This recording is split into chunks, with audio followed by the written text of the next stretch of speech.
Hello and welcome everyone to Mando Radio, episode number 2. I'm entitling this episode Attack of the Mandos, because episode 2 is Attack of the Clones. So. Sounds good. Welcome to the show where everything's made up but the points don't matter. Oh wait, that's the wrong show. We are excited to be here for our second episode. I can't believe we're doing this. This is so great. Are you excited? I'm definitely excited. Okay, great. What's that joke you used to say about having a face for radio? That's exactly what people used to say, that I have a face for radio. So I'm happy to be here. And as a ham radio operator, I do in fact have a face for radio. There you go. And licensed ham radio operator. Yes, licensed ham radio operator. Awesome. All right, well, let's dive into the news about the Mandalorian. I keep wanting to call it a television show, but technically it's not a television show because you don't need to consume it on a television anymore. That's not a requirement. You don't actually need to sit in front of your TV to enjoy this programming. So what do you call this kind of programming in a post-television world? I keep wanting to call it a TV show, but it's just a program, I guess. I guess, yeah, it's an interesting question. So the first thing we have that I wanted to look at today, Us Weekly has an article here dated November 2nd, so it was a few days ago, where they interviewed Gina Carano, and she gives some pretty big hints about what her character is up to that I don't think we've had yet. We kind of have an idea at San Diego Comic-Con. They revealed the marking on her face, the Rebel Alliance logo, but there's some interesting things here. So I'm just going to read what she says. Do you have it there in front of you? Yes. Okay. So after the fold, the first photo of her in costume. So she meets with Jon Favreau, and she told him she was a fan and he asked if she knew why she was there. And she says, "I have no idea," she admits. He said, "Well, you're here because I thought of you for one of the characters for this new Disney Plus Star Wars series." So I guess we're supposed to call it a series. Yep. That we're doing. I just froze inside. I couldn't believe it. This was just like, okay, I think I'm supposed to be doing this with my life. Yeah, I would say if you get invited to be in a Star Wars anything, yeah, you probably don't want to turn that down. Yep. Yeah. She then began wondering what part she'd get. I was like, he's going to have me put on a female Chewbacca costume or something. She laughs and was admittedly a bit nervous. Regardless, I'd say yes to anything that he was going to have me do, but I was like, okay, am I going to be a Chewbacca? He then walked me through it all, and I was looking through all the concept art. She explains, I saw this woman who looked exactly like me, and I was like, no way, this is incredible.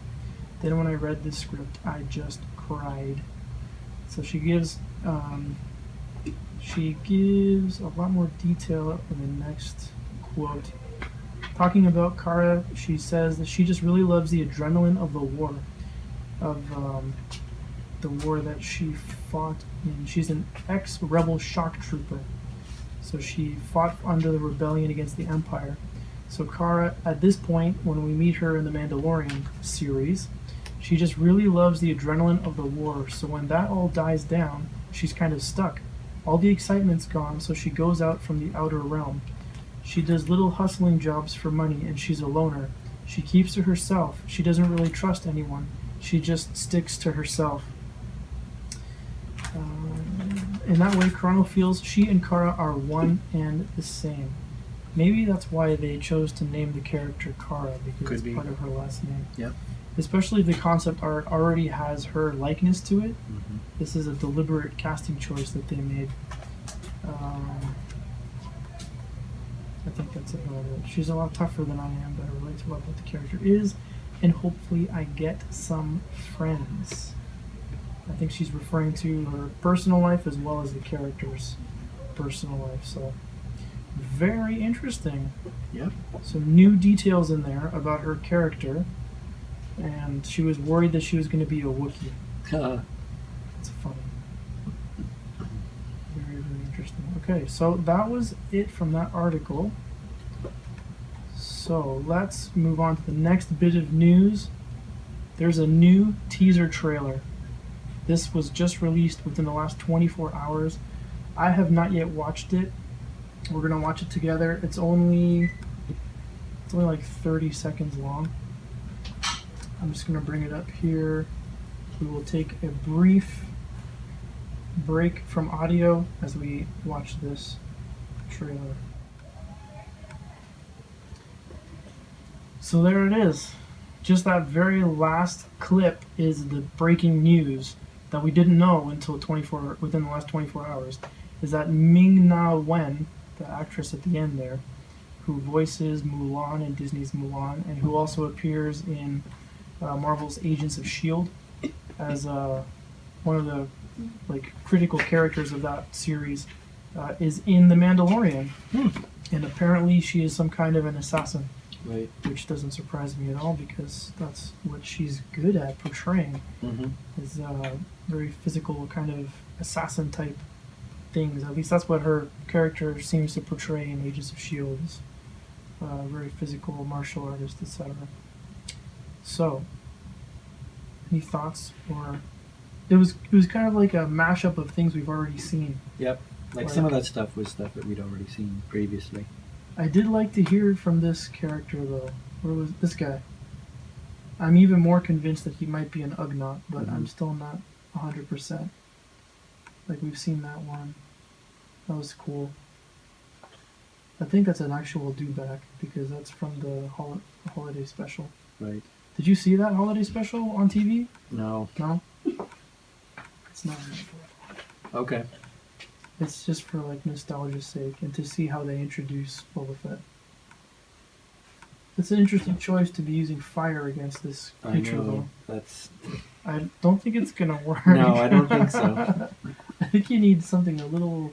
Something that's gonna stop it in its tracks. A little pointier. Yep. So yeah, she's in Star Wars now. I'm sure she's very, very pleased with that. Alright. So, on today's episode, we're going to begin a series of taking spotlights, looking at each of the actors that we encounter. Eventually, we'll get to Ming-Na Wen, but on today's episode, we're going to do a little spotlight on Pedro Pascal. He's the man behind the helmet, in the bucket. He is the Mandalorian. So, we'll hop over to his IMDb page here. Pedro Pascal is a Chilean-born American actor. He is best known for portraying the roles of Oberyn Martell, I might be butchering that name, I'm not sure, in the 4th season of the HBO series Game of Thrones, and Javier Peña in the Netflix series Narcos. In 2016, he starred in the American-Chinese film The Great Wall alongside Matt Damon. He did? I've seen that movie. I don't remember him. You don't remember? Yeah. I could, maybe he would just have like really good makeup on or something. Or I didn't recognize him because I didn't know who he was. Some trivia. Born in Santiago, Chile to Veronica Pascal and Jose Pedro Balmaceda Riera, a medical professional, his family were opposed to dictator Augusto Pinochet and thus moved to the U.S. during Pedro's early years. He was raised in the OC, California, and San Antonio, Texas. A far cry from what's been going on in Chile in recent weeks. Yeah. The OC is nice and cushy compared to that. Alright, so that's a little bit about him. He seems to really, from the interviews that I've seen of him preparing for, not preparing for the role, but preparing for The Mandalorian to go live on Disney+, seems to really enjoy the role and really enjoy being the Mandalorian. And the whole Wild West feel to it, the gunslinger kind of thing. I guess similar to Narcos, right? The same kind of excitement. I haven't watched Narcos though. I don't know what role his character plays. Is his character a bad guy in that series? I have no idea. Yeah. But in some of the recent interviews that I've seen with him, he talks about it being like John Wayne films, like that kind of thing. So. Westerns. Yeah, so he likes it. So that's all the news I have for the Mandalorian today. It's coming. It's coming really close. It's just around the corner. Getting ready for it. So the next part of today's episode, we're going to talk about Episode 2, Attack of the Clones. So some reflections, some memories without having seen the film recently. What are some of the things that you think about when thinking about Episode 2, Attack of the Clones? What do you remember? I gotta say, of all of the Star Wars episodes, that's probably the one I remember the least. It may be related to the fact that I've seen it the least number of times, like compared to 4, 5, and 6, which I've watched many times by myself and with you and family. But I think what I remember as well is that there was a lot of politics in that episode. Like there was a lot of stuff happening in the Senate, and we need to protect the Republic, and there was a lot of political overtones and undertones in that one. So, I mean, I definitely remember that about it. What about yourself? I remember some of the political parts, but at the time when it came out, when I watched it the most frequently, when it was fresh, I didn't really pay attention to much of that. I wasn't the right age to be interested in the politics. I just understood that they kept giving the Chancellor more emergency powers. Right. Basically giving up their ability to be autonomous and their ability to run the Republic as a democracy and let him handle things. So I do recall that being interesting. But the things that stick out in my mind the most are probably watching Anakin Skywalker as a teenager and being able to really identify with what he was going through and experiencing.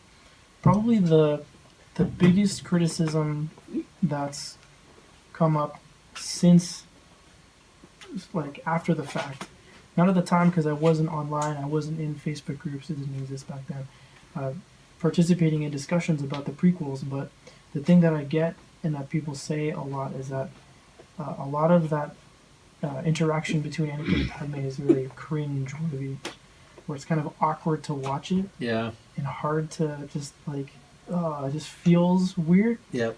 But being a teenager at the time when it came out, it was actually really spot on to the just sheer awkwardness of what it's like to be a teenager. It wasn't off. Sure, the dialogue, some of the dialogue's kind of weird, but the cringe worthiness is authentic. That's what teenagers are actually like. If you're listening to this and you're in your late 30s, that's 20 years ago since you experienced that. Maybe you forgot what that was like because you probably went through it too. Yep. So that sticks out in my mind more recently because of some of the criticisms and discussions that I've become a part of on Facebook and in groups and things. But the thing that I remember the most is probably the final battle sequence. Count Dooku squares up against Obi-Wan and Anakin. Anakin rushes in. He gets knocked aside. Obi-Wan's about to be defeated. Anakin jumps back in. And he's got 2 lightsabers. And then Yoda steps in. So saves, tries to save the day. Yeah. Anyway, at least we don't end up with dead Anakin and dead Obi-Wan prematurely. No. Yeah. But that even at that time, seeing Yoda fighting Count Dooku in the way that he did, that was controversial at the time. But I loved it. I thought it was so cool.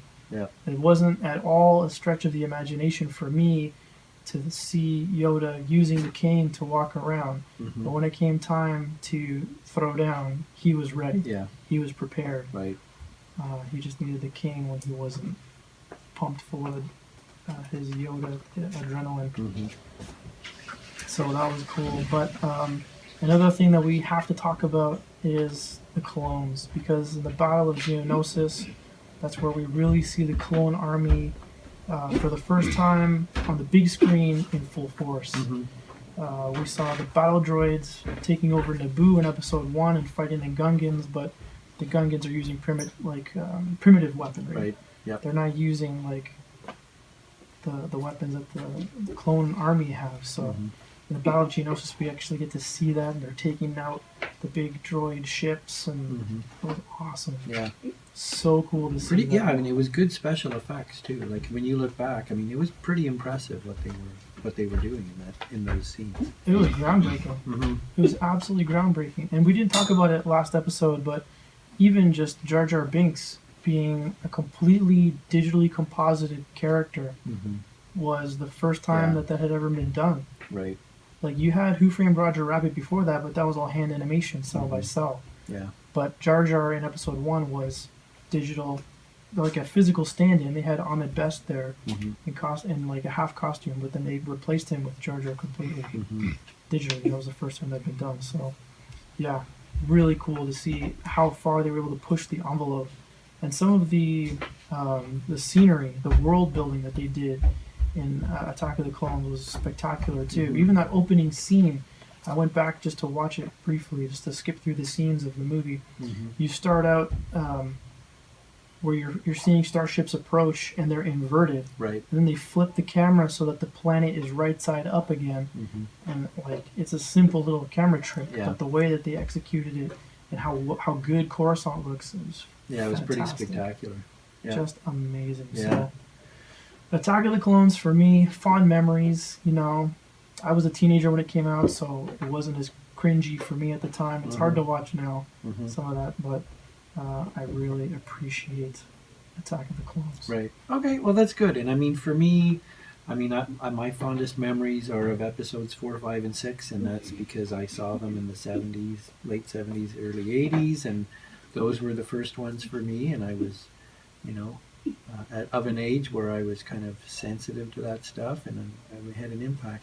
And so, yeah, I mean, just in terms of the 3 prequels, personally, I found the second one, which is the one we're talking about, like less memorable, and as I said previously, like a lot of political content that probably went like that for some people, or they were like, oh, I could have done without this. But I mean, I see what they were doing from a plot perspective.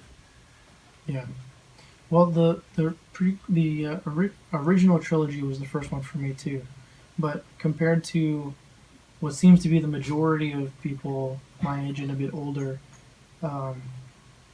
some people really have a disdain for the prequels, whereas I enjoy them. Yeah, I mean, I don't needed think that. they're, regardless of whether you think, did they rise to the level of 4, 5, and 6?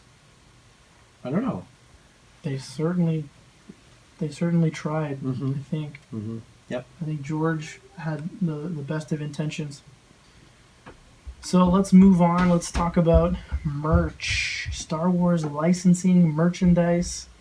Around the time of Episode 2, Hasbro was getting very ambitious. And the action figures, the 3 3/4 action figures, were my favorite around this time. Mm-hmm. That was when they started having, they started playing around with magnets and like spring-loaded actions again. Mm-hmm. We had a little bit of that in Power of the Force 2 with the deluxe figures, but never with the basic line. Right. But then in Attack of the Clones, when that came out, we did get some of that in the basic line. Mm-hmm. Anakin, I remember, came with like a little box, like a travel chest, and he had a magnet in his hand, or his hand had a piece of metal in it, so he could use the Force to open it. Yeah, I remember that. And like Obi-Wan had a magnet in his hand, and the lightsaber hilt, they made it metallic, Mm-hmm. so that he could use the Force to pick up his lightsaber. Yeah. Wasn't there a Count Dooku figure as well that Yes. did like a somersault or something? I can't That's remember right. exactly. Yeah, the deluxe Count Dooku came with a base, so that you could make him do a somersault in midair and land with his magnetic feet on a metal plate, Right. and he'd stay upright when he landed. Yeah, I had that, but I Ingenious. discovered it. I just sold that recently. Was there any merchandise that stood out to you from that era? No, not really. I mean, just some of the innovations that you talked about, like just some of the things that they did, so they weren't just simply, plastic static figures where there were other things that you could do with them that was kind of cool. And I mean, to do that with, the little figures, and that was pretty nice. It's generous. Mm-hmm. Mm-hmm. They certainly would have taken a hit in net profit putting that much material and time into the figures. So very, very much appreciated that they did that. The figures don't really hold up because they went a little extreme with the poses and the articulations, just like 5 points of articulation. Mm-hmm. So you've got like an arm that's sticking out that you can only rotate at the shoulder. Yeah, you can't do much with it. But I still appreciate the nostalgia for me. And any vehicles that came out that were kind of cool? Yes. I'm trying to think. So this is where it gets murky for me because that's around the time when I stopped collecting the figures. Like I got the first wave of the basic figures, and I remember the Jedi Starfighter coming out, but then there are vehicles and things that would have come out for the Clone Wars TV show that would have been in the Battle of Geonosis, but I can't recall which they got released as a part of, so I don't remember which vehicles. Like I'd have to go and Google it to figure out which ones came out from which release. So, but yeah, lots of stuff. So okay, that's it for the merchandise review. Let's move on to listener transmissions and messages. We got our first listener transmission. Whoa, that's exciting. Very exciting. A big shout out to Joe L, who resides in the Hoth region. Okay, that's good. Yep. We reside in Hoth as well, if you're curious. Yep. Joe says, I'm a big clone guy. I love everything Clone Wars, so I'm looking forward to your next episode even more. That would be this episode where we talked about Attack of the Clones. He asks, are you going to go more in depth with the Clone Wars show, or are you just sticking more towards the movies? Joe, thank you so much for sending in that transmission. So my intention with these first 6 episodes is kind of to do a retrospective of where we're going to jump on with the Mandalorian. We're gonna step into his world on November 12th. So this episode and the next 4 episodes of this podcast, we're going to cover the rest of the prequel trilogy, then the entire original trilogy. That way we're up to date. That way we've covered some of the history. We've got some plot points that we've talked about, and then when the Mandalorian starts, November 12th, we're up to date. That's where we're at. So we're not going to stick to just the movies. We're actually going to focus 100% on the Mandalorian series, not TV show, series. Yep. And that will be going forward once it starts releasing, once we get through these first 6 episodes. Then the other part of your question, are we going to go more in-depth with the Clone Wars show? Yes, absolutely. There's 2 points I wanted to make on this question. The first being, I wanted to wait until we meet the Mandalorian, and then as different things are revealed, perhaps we'll find out what Mandalorian clan the Mandalorian is from. That's when we'll start diving more into some of the history of Mandalore as it becomes pertinent and relevant to the discussion from the episodes of the Mandalorian. And then another purpose that serves, the second thing I wanted to talk about is I haven't actually watched all of the Clone Wars yet.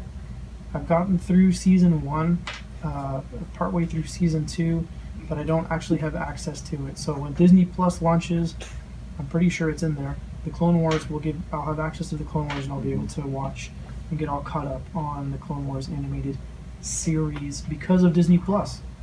So, yeah. Thank you, Joe. Thanks for writing in. Thanks very much. Appreciate that. All right, next segment of the show, we're going to do a tech review. This is one of my favorite parts of the show. So today we're going to be looking at, and it's just up here on the screen for you there.